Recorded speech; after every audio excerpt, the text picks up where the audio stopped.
Good day and welcome to this Tourismus Namibia show. Once again, as we always do on a Saturday morning, we bring you this show first on our Facebook pages and later on again in TV, the German version as well as the English version. As always, we've got topics, destinations and to the point. My name is Frank Steffen. I'm the editor of Allgemeine Zeitung, but also responsible for Tourismus Namibia. And so under topics today, first up, we've got Recon Africa. So much happening on that front this week, I simply couldn't leave that one out. So it's quite a longish insert bringing you updates about what happened in general at NAST as well as at other places. And then secondly, we've got Baines Vetcare. They've just been awarded an award simply because they're doing such good work on that front, going out to the people, bringing them health care for their animals. And then last but not least, we've got rhinos. There you can see it, quite a nice little shot there. So we've already got 2 little rhinos that are being looked after, and I just thought I would share that with you because it's a worthy cause and you can actually contribute towards it. Right, and then under destinations, we've got we'll look at Roof of Africa, which is just down the road from us here at NMH, Namibia Media Holdings, so it's not far from us.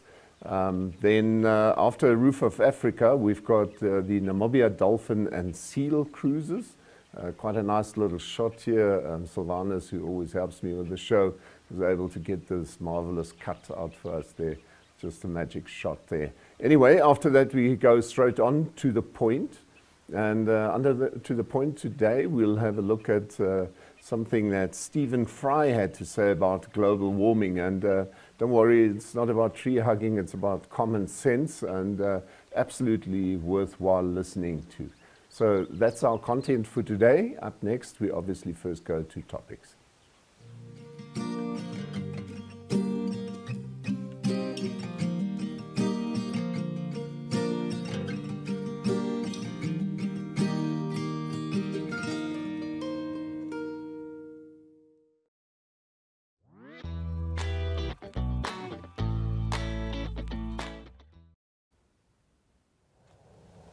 Yeah, topics, and I almost want to say it's almost a weekly thing, but in this case we want to talk about Recon Africa simply because so much has been happening this week. First up, we had what they called a panel discussion or a public lecture for that matter at the Namibia University of Science and Technology, and they hosted this panel discussion. It was all about on petroleum activities in Namibia. It was held last Monday, and they invited to speak, or those who invited to speak were Tom Alwendo, the Minister of Mines and Energy, then Robert Mwanashilenga, he's the Managing Director of Recon Africa's Namibian subsidiary company, which is called Reconnaissance Energy Namibia. And then you had Bridget Fenner, she's the Vice Chairperson of the Namibian Gas and Oil Producers Association, NAMPOA. As well as the managing directors of state-owned NAMCOR, Emmanuel Mulunga, and of Petrofund, Nilian Mulemi. So NAST, as far as I'm concerned, really gave a poor account of itself as a place of learning. As they had the so-called public lecture, but they didn't have a single person invited from the outside. So it was a very one-sided marketing opportunity for proponents of the gas and oil industry. And yeah, with not a single specialist being present on the board, then obviously it was all about a Namibian perspective. The so-called public lecture or panel discussion was even sponsored by Recon Africa and NAMPOA. But I mean, what is a Namibian perspective if it only shows what people from the industry believe and not everybody else as well? I'm not saying they're not entitled to voice their opinion, surely they have to, but it needs to be a rounded picture. So anyway, the public nevertheless had some interesting comments. Have a look at the video clip that we put together for you. On the 18th of June, that they express their discontent the way you are conducting your activity in Kavango region. You would disregard them if they are not human beings. That is what they express, because the government and ReconAfrica have put even the farmers, like the people are put on the gunpoint, where they cannot, if they have only to say yes or no, otherwise they will be shot. That is how you are conducting your activity in Kavango. Let me just say. Coming to the question, the issue here is the government and ReconAfrica, and the government, especially the Ministry of Mines and Energy, choose the life of people of Kavango over money. That is really, to me, I can just say that is very much irresponsible government that choose life of people over money. We are considering the life, because when the minister talked, he only talked of the impact on the economy. He did not even mention how it will impact the livelihood of the people. And after destruction of their farming land, then the people of Kavango have to live on, hand government, hand out, and then later you will say those people are poor, those people are lazy. Coming to water contamination, thing that will prevent from contamination of the leakage. Do you want to say that whether it ends, will you put also that they will not, the well itself, where you will abstract the oil and gas? How will you cover that where it ends there, at the bottom there? Is it possible to say that it will be prevented? That is not true. And when we talk of the wells, that will go more than 3,000 meter deep. Now, the boreholes will dry up, and who will be responsible for that one? That one is obviously the borehole will dry up. And who is responsible for that? And to say that the government or whoever or the people are ready with the exploration of the oil and gas. But I heard from the welcoming remark that the national visitors are trying to accommodate courses in, meaning the courses are not yet offered. And when we tell people the consultation, it was disregard from the beginning that people of Kavango were not even consulted, even the communities, because they only see, even when you are invading the farms, people just see people coming in their farm without even proper prayer consultations. How do you say that people are consulted when you put people at the gunpoint? Yes, and then when we talk of a strong institution that monitors, I think it was mentioned by the Minister of Mines. I think that people have raised, and even we also even present and submit our objections, and even highlighting how ReconAfrica violated even the very legislations of Namibia. But it has been put just in the deaf earth. We have to submit our objections, and we even highlighted what they have violated. The environmental laws, the Land Reform Act laws, and also the policy which come of the Namibian is being violated. We highlighted it, but the government just put it deaf ears. I thank you. Thank you very much. Successful wells, you will have to drill about 34, up to 34 wells. I'm just wondering, Recon is exploring onshore in both Kavango East and West region.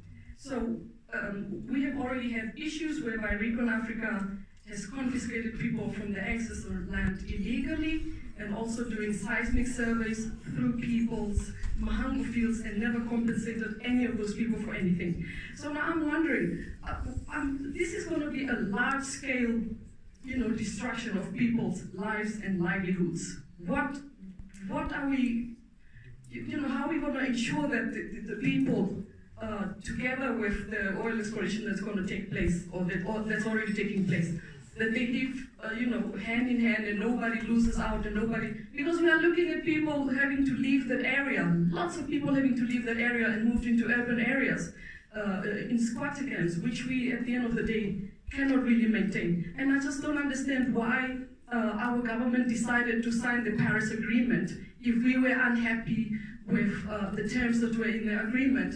and then at the end of the day turn around and do exactly the opposite. I mean, how do you justify that? I thought that it would be good for us to stick to all these agreements because we are the hotspot of global warming. The global warming will bring with it drought, and Namibia is the driest country in sub-Saharan Africa, so we are in the middle of the global warming crisis. I don't understand why we are not making sure that we don't, participate or contribute to global warming by investing in the gas and oil industry. Thank you. Thank you very much. Right, so as you can see there, there was quite a number of people out of the audience who weren't quite happy with the answers that they got, but the answers are what they are. And then during the week, the Parliamentary Standing Committee for Natural Resources, they also presented their report to the Parliament and declared the gas and oil exploration to be above board. And they in fact advised that the exploration should be allowed to be fully concluded. Having said that, the report also critically pointed to all the mistakes made and even went as far as to criticize the Ministry of Mines and Energy as well as the Ministry of Agriculture, Water and Land Reforms for what they call serious omissions. But this is where the argument then becomes a little murky, as the committee pointed out all the mistakes that were made in the application processes without also pointing to the fact that ReconAfrica had often simply not adhered to the rules and laws. It was repeatedly only after having been confronted with such irregularities that they often corrected the fact, and we often spoke about it on the show. And so here's the crucial part as far as I'm concerned. This happened at points in time when the EIA had already been approved by the Environmental Commissioner in the first place. So it is not that hard to believe that these corrections made by the ministries as a result of political pressure having been applied were then effected. And so what should have happened, and we spoke about it frequently on this show, is quite simply that the EIA should have been withdrawn at that stage on account of being incomplete, exactly as had been done in the case of phosphate mining a few years ago. They too had to go back to the drawing board. So as far as I'm concerned, it's quite easy to say, no, it needs to be concluded. But if the EIA is as faulty as it is, because it was incomplete, then it needs to be withdrawn and people need to redo what they didn't do right the first time. But then I suppose that is what's going to happen in the near future with Friday. This past Friday, the court case was started. As you can see there, I just inserted the front page of what is called the urgent application. And so the idea is that the Ngumkara Community Forest Management Committee and then the Muduba Nyangana Communal Conservancy Management Committee, as well as the Katope Community Forest Management Committee, and then obviously the Kavango East and West Regional Conservancy and Community Forest Association. They are all in this together and they've brought this application. Here you can see on the map, this is part of the new approved EIA. Remember, end of May was the deadline. 15 days later, our environmental commissioner, he's sharp as a blade it seems, he was able to already approve of the whole EIA. How he does that, nobody will ever know, because I'm quite sure he actually had no other choice. I almost want to say he had to approve it right from the start. So, and what's interesting about this new court case is obviously these applicants want this thing to stop, and they're taking the environmental commissioner to court, as you could see there, and ReconAfrica, or for that matter, their Namibian subsidiary. But what is also included in the affidavit, and I haven't been able to work through the whole of it, but they've included an assessment prepared by an environmental assessor or specialist with 40 years of experience. And like I said, I have not read through all of it, but she really wipes the floor with the assessment that has been brought by Risk-Based Solutions on behalf of ReconAfrica.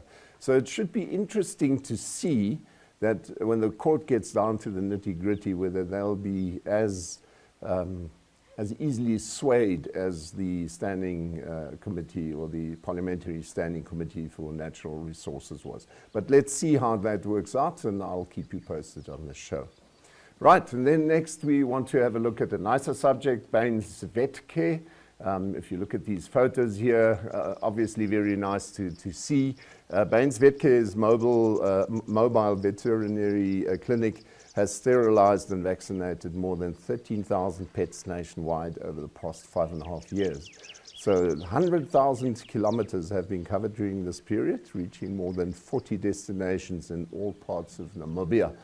And so earlier this year, the University of Namibia, that's UNAM, its Faculty of Veterinary Medicine, presented Dr. Ian Baines with an academic meritorious award for outstanding community involvement, which is quite a nice thing. He, being who he is, always humble, he said, no, this was a remarkable team effort, and as long as everybody involved, including funders, hosts, and all supporters, carry on with this, they are more than happy to continue looking after animals all over the show in Namibia. So quite a nice little thing. Many of the Windhoek residents remember Dr. Baines as being one of those guys who you could phone in the middle of the night. He was just one of those active vets in Windhoek, and when he retired, it seems he doesn't quite understand what the meaning of that word is.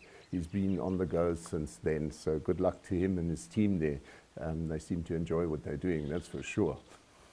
Right, and then rhino. We're obviously talking rhino babies. If you look at these photos here, I mean, these guys are really small. And in less than a month, the second rhino calf has now been found abandoned by its mother and will therefore be hand-reared at the Rhino Momma Project. Momma obviously being short for mom, or just another word for it. Anyways, so since the arrival of the first rhino calf, Lily, in early June, the public has diligently donated milk to ensure she's fed. So according to Jaco Miller, who is involved in that project, they always stumbled upon these calves, and they were abandoned by their mother, and nobody could explain it. Now, you know, it should be ideal for the calf to remain with its mother, but what can you do? So in this cold weather, they decided to rather take her out, because each time they tried to reunite calf and mom, it simply wouldn't work. And it was the same with Wildlife Vets Namibia, who picked up another calf, also tried to reunite the mother, but the mother had in fact adopted another 2-month-old calf.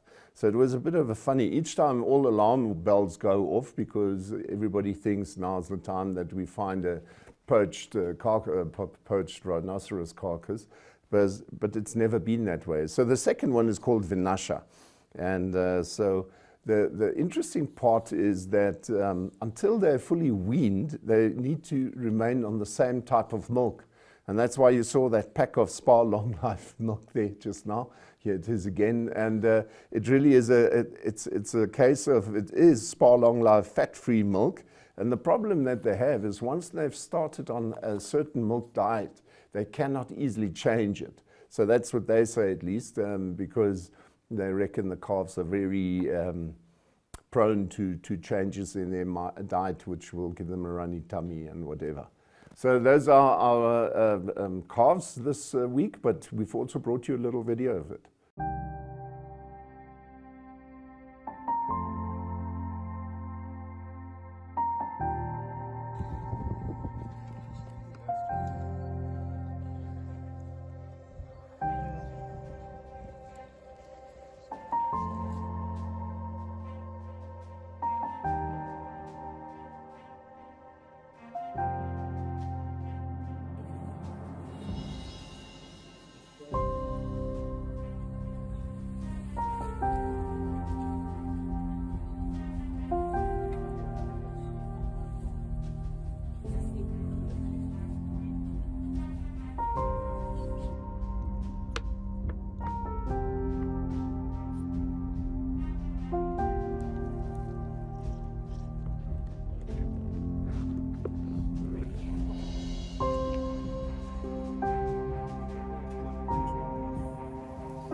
Right, so if you want to help Rhino Momma Project, go for it.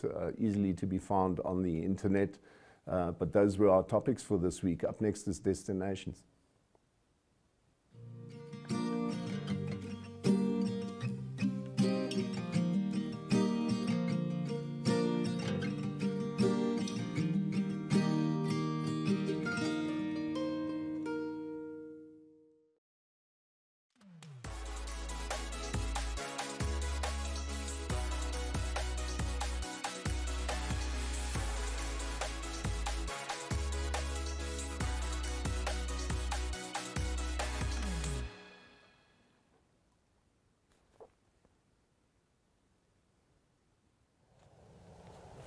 Right, now it's up to destinations to tell us more about Namibia again, I suppose. So Elizabeth Joseph, one of our colleagues at Namibian Sun, she decided she wants to have a look at Roof of Africa. Now, if you look at the map, Roof of Africa is just down the road from NMH. You can see NMH right at the top there, Roof of Africa with a little red circle around it. So it's not too far from Government Park, obviously lying on the Nelson Mandela Road in Klein Windhoek. And if we look at the next photo, you can actually see their focus. It's like quite a nice little situated place.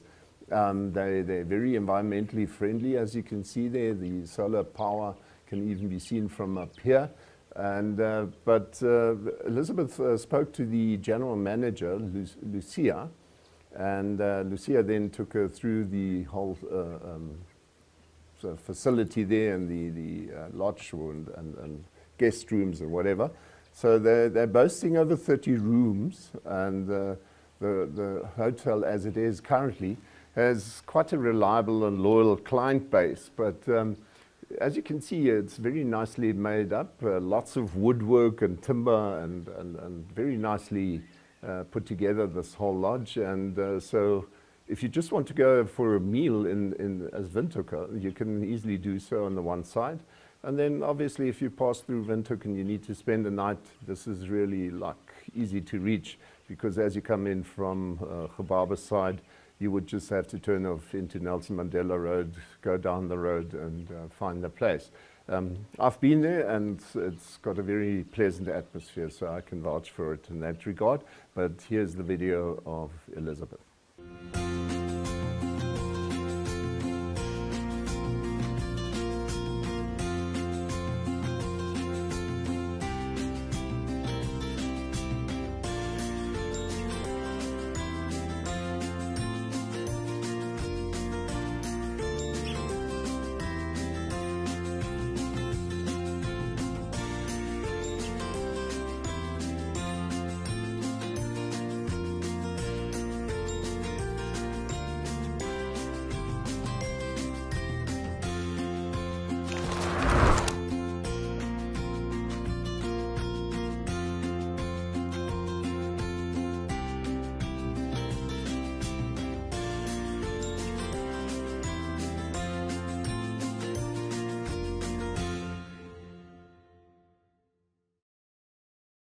Welcome to the Roof of Africa Hotel and Conference Center.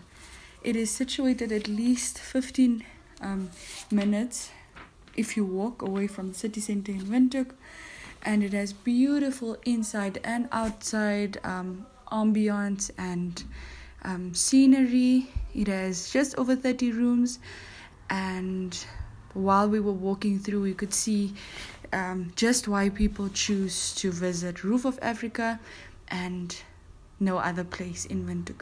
So its general manager, Lucia, has been working there for over 20 years, and she says she started off as a cleaner and then later she made her way to the office. Not only do they have beautiful furniture and beautiful vibes, but they also make their own beer, and the rooms go for as little as 950 Namibian dollars. So if you'd like to visit them, make sure that you call them or you visit their website, because this really is the place to be. Visiting and staying clients can enjoy lovely breakfast, lunch and dinners in the inside or outside eating facilities. They also have an upstairs that is filled with lovely wines and a wall full of whiskies, the finest whiskies. So if you're not doing that, you could also lounge at the pool. They have a beautiful outdoor pool, but this pool is only available for staying clients.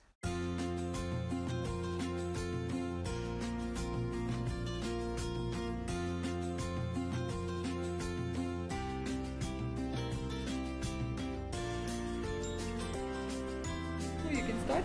Yeah. Hi, I'm Alex from Roof of Africa Brewery, and we are brewing here our in-house beer for 4.5 years now. So that's basically our brew house. So on the left side, the cooker. So there's the wort inside. So on the right side, we have the water tun and the whirlpool. So in the moment, we are busy cooling our wort to the fermentation tank in the basement. So yeah. Okay. And can you tell us, like, how long does it take until your beer is fully ready for consumption? Okay. The brewing day is basically 12 hours for 2 batches. So, and then afterwards we ferment the beer for 2 weeks, and then we mature it for another 4 weeks. So basically from the day we brew until the product is going to the customer, so it's roughly 6 weeks. And you see a lot of people that are interested in your beer. Looks like, yeah. Okay, brilliant. Good luck.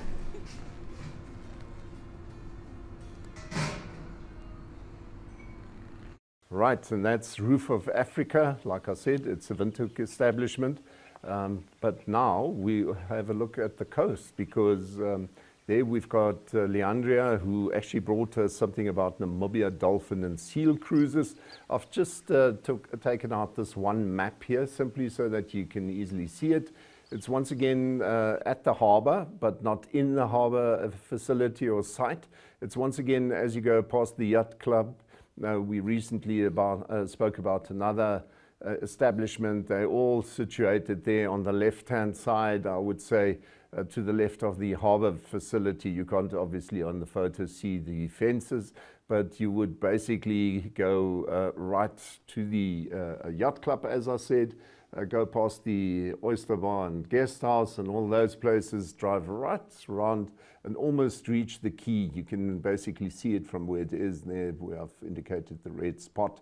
The little text obviously covers the harbour facility, so you can't identify it on this photo, but anyway, it's quite easy to find. It's right at the lagoon, if you want to say it that way. So setting sail on a catamaran cruise is a common activity when you visit Walvis Bay. Here you could see Carol Ann Muller.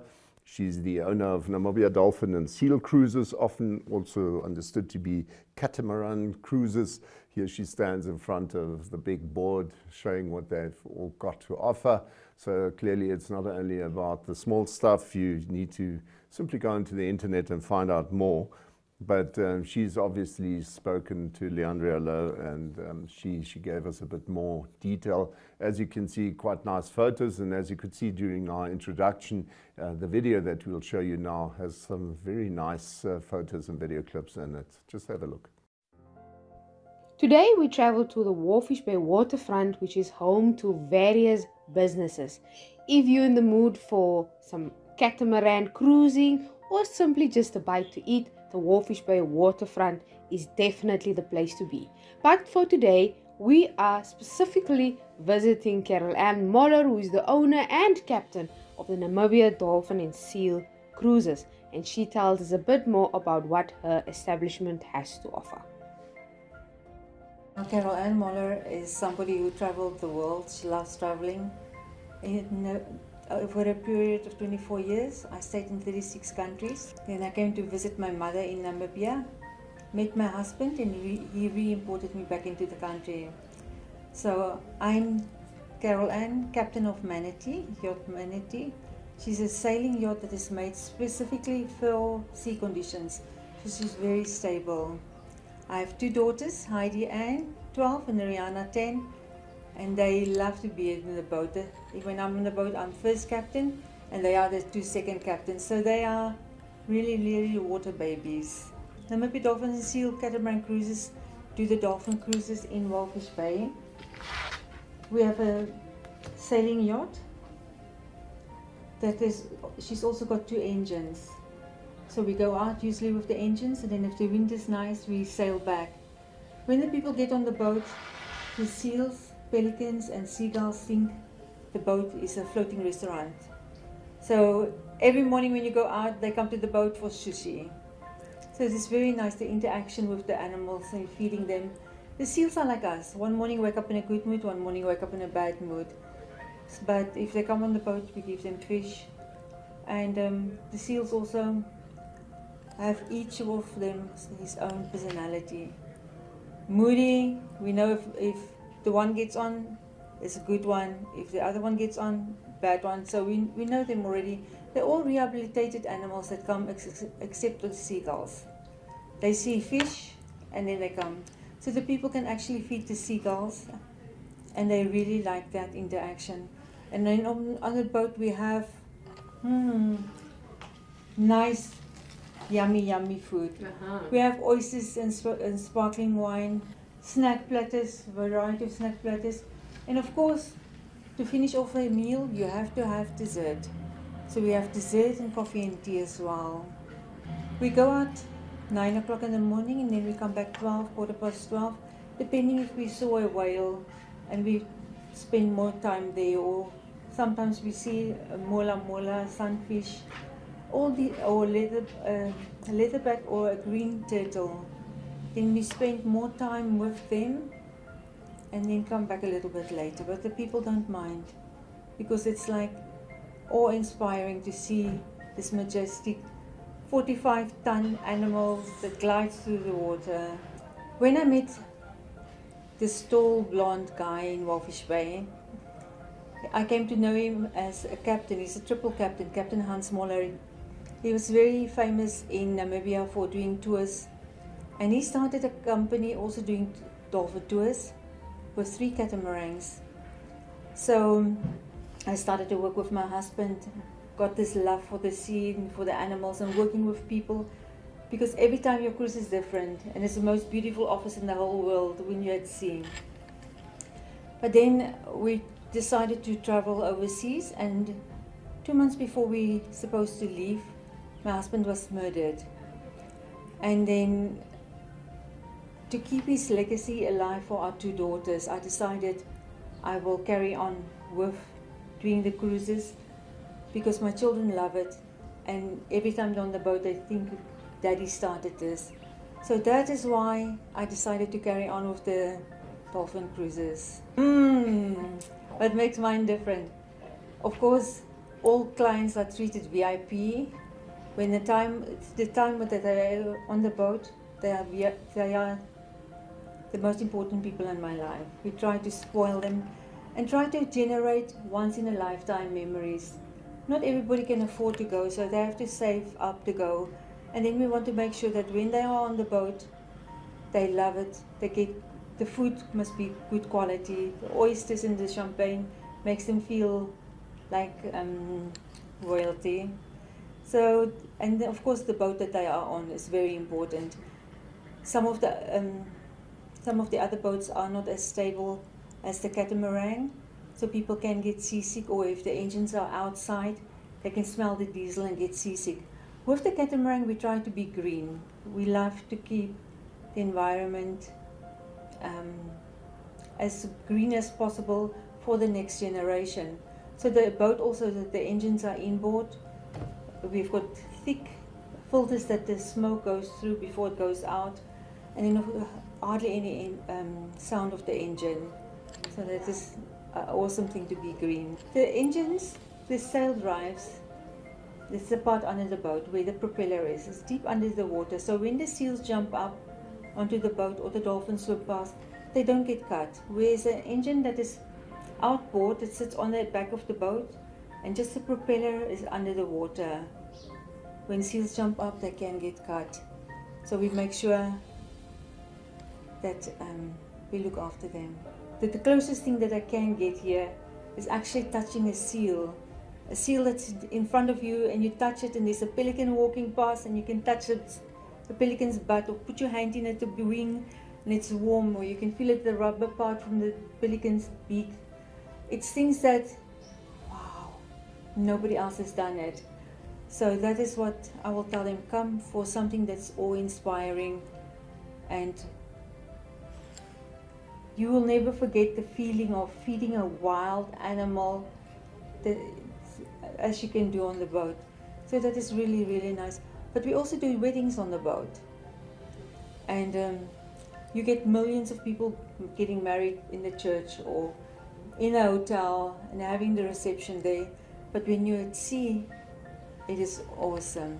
So yes, if you want to get married or want to celebrate a divorce, anything, or have a meeting, you can come on the boat. We even have a TV on the boat, so if you want to have a presentation, you can do it. And team building is absolutely stunning to be done on the boat. So when the children are on the boat, I try to instill in them the love for the sea, the love for the animals. I believe if the children get to love the animals, then they will love their partner one day, and they will love their children. So it's a circle that goes around. If you have love in your heart, then you will look after all the living things. So yes, I try to tell him all these little secrets about the dolphins and the pelicans, and like a killer whale. I asked him, what is a killer whale? And he said, a whale. And I said, no, killer whale is the biggest dolphin there is. You know, something like, things like that. And then they want to become marine biologists. And I'm just too happy. I've actually rehabilitated quite a few pelicans and penguins and different seabirds. But once, my husband picked up a baby pelican. And when pelicans are born, the feathers are brown and the feet are black. So it was lying at the waterfront, and we went on the cruise. In the afternoon we came back, it was still lying there. Then my late husband picked it up and saw that the wing, where the elbow is bitten off. It's full of worms, maggots. So we took it home and we said, your name is Ben. So we started to, I would take out every day, take out the maggots, put him back to Baines, look after this big baby. Then the children named him Ben. So Ben was at home. If we go to the yacht club, Ben would go with it in the car or in the buggy, get out with the children, swim. When we go back to the car, Ben would follow us back to the car. Then when Ben got bigger, we saw that Ben is a girl. So he said, because you're so naughty, you steal the chicken's eggs, you bite the dogs, your name is Lady Gaga. That is how Ben changed the name to Lady Gaga. We released it 3 times. Usually when there's a slight strong wind, you release them. And then the first time she came back, the second time she came back, the third time we released her, she left. But when she finds you on the boat, she stays on the boat for a long time. And she's one of the ones that make sounds quite often. So we say like talking. She talks to us. And awesome to see her. We've gone through COVID. It was very serious. Everybody was in lockdown. And your spirit feel to be free. You want to be free. So please join us on the cruise, so the sea wind can blow away all this loneliness, all this sadness, all this worry, and this financial stress that most of the people had. So get it cleared up, fill up your spirit with the sea air, with the freedom that you experience. And then start a new page and forget about that which is sad. Right, and that was Namibia Dolphin and Seal Cruises, our 2 destinations for this week. Up next, we then have To the Point.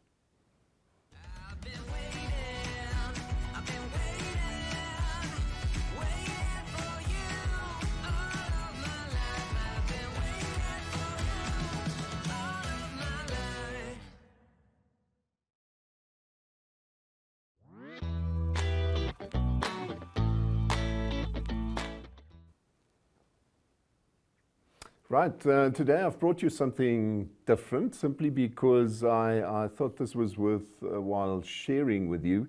Stephen John Fry, known to probably most of you, is an English actor, broadcaster, comedian, director and writer and whatever. He was born in 1957, so many of you will know him, as I said, but this week was the first time that I saw him taking a stand about the much discussed and differed about global warming. He pretty much summed it up better than I could ever hope to do, and so I thought I'd bring you this clip here. If you support environmental causes and organisations like Extinction Rebellion, people, especially if one's in the public eye, want to cry hypocrite. Look at him, he's wearing clothes. He's wearing clothes and he's pretending to care about the environment. The clothes that you're wearing owe their existence to oil. You've got a nice wooden thing behind you. What's that made of? Oh, Piers, don't do this. You did this to Skeena about TVs. Just ask you a question. What's it made of? You're going to be called a hypocrite because you live in the modern world rather than in a piece of Hessian sacking, I think as George Monbiot once said, in a ditch. Unless you do that, no one will believe you care. And of course, if you do that, they'll think you're just a weirdo. But the fact is, reasonable people, I think, understand that something has to be done about fossil fuels, most of all, about our insatiable appetite for them. We are on a fast track to climate disaster. Major cities underwater, unprecedented heat waves, terrifying storms, widespread water shortages, the extinction of 1 million species of plants and animals. And this is not fiction or exaggeration. It is what science tells us will result from our current energy policies. We should remind ourselves why fossil fuels are painted as the bandits in this particular episode. These gasoline molecules are untamed and unruly.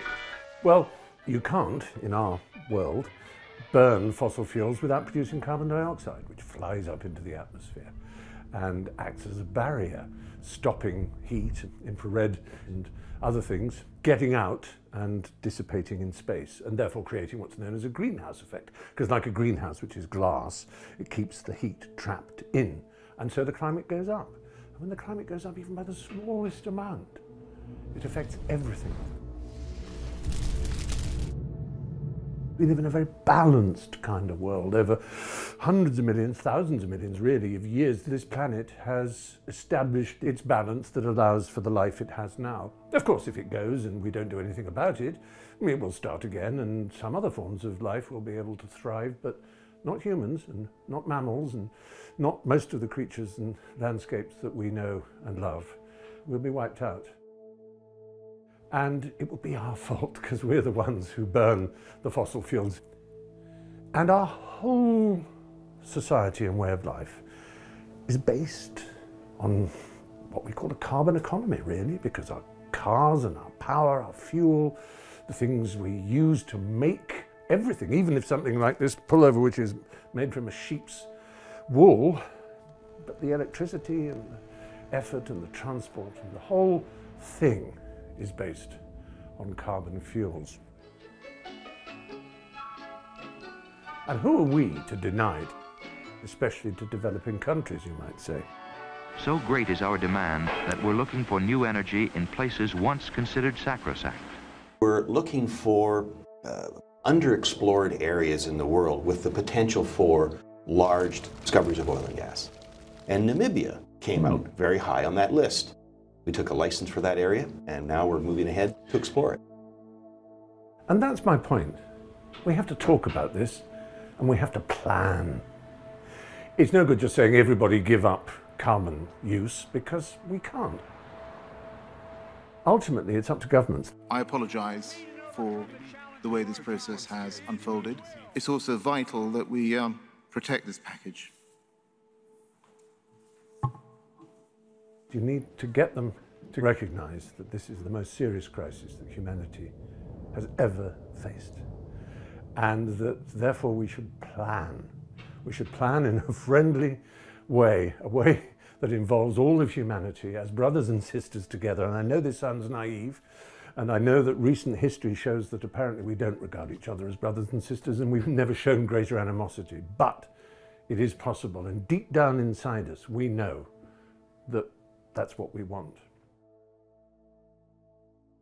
I've got godchildren and I've got nephews and nieces, and I care about the world they're going to live in. And it strikes me as obscene. Not that they're going to have a lower standard of living and a harder time buying houses, because all that's bad enough, but that the very fabric and structure and feel of the world will be awful for them unless we start to take steps, real steps. And they're the ones who are leading us to taking those steps. And they're doing it in a very impressive way, I think. It's loud and it's disruptive. We should stop and think about the word disruption for a moment. Do you remember when Facebook started? Zuckerberg said, move fast and break things. Break things is Anglo-Saxon for disruption. Disruption just means breaking. Disruption can be an awful thing. It can ruin the way the world is. But there's another form of disruption, which is to stop the world going down the wrong path, to disrupt a destructive journey. And that's what Extinction Rebellion, for example, does. And of course it's maddening. Who wants to be stuck in a traffic jam, not being able to cross a bridge, not being able to use a motorway, not being able to get home for this holiday or to see their family, or all kinds of legitimate and utterly reasonable excuses for being maddened by Extinction Rebellion. Just put yourselves 10 or 15 years in the future and look around a ruined landscape where there's violence and unpleasantness and instability and a kind of Mad Max horror threatening. And then say, damn, it was a nuisance when I couldn't cross that bridge. The fact is, you sometimes have to sacrifice the present to save the future. And all that's being asked to sacrifice is some of the conveniences that will never exist if we don't act now. I don't suppose that what I've said is likely to change the mind of somebody who finds Extinction Rebellion maddening, but maybe it might just encourage some people who aren't sure whether or not this is the right direction of travel, this kind of disruption, this kind of fury. I would suggest it is, and I'm an old man whose time is past. But you are likely statistically to be younger than me, so you've got more at stake and you've probably got more energy and sense too. So bless you and good luck. Right, that was Stephen Fry about global warming, and I like the fact that in his intro he makes it very clear this is not about suddenly trying to take the human race into a reverse gear and suddenly go back to the little cavemen that we were. This is about common sense. It is about the fact that having what we have, what can now reasonably be done to get this whole global warming to just get a bit of a break. It's like, it was interesting, I spoke to an environmentalist the other day, and he said, look, it doesn't matter what you look at and how you look at it, there is global warming, fact. It was very likely to come in any event when you look at the cycle of the world and the globe. He says, but we are simply hurrying it up too fast and too much. So there's no time for our environment, not our animals and not us, to adapt. And that is the biggest challenge.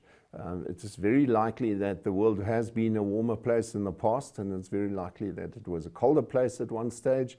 But the fact is that transition from warm to cold or from cold to warm has always been at a reasonable speed, allowing the environment to sort of keep tread with what was happening.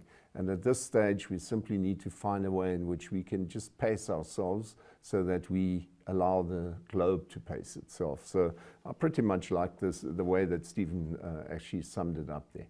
And that brings us to the end of today's show. Obviously next week, same time, we will hope to host you again. I hope you had a bit of fun with the show and found the information interesting. So until next week, same time, same place, remain healthy, and I'll see you back then.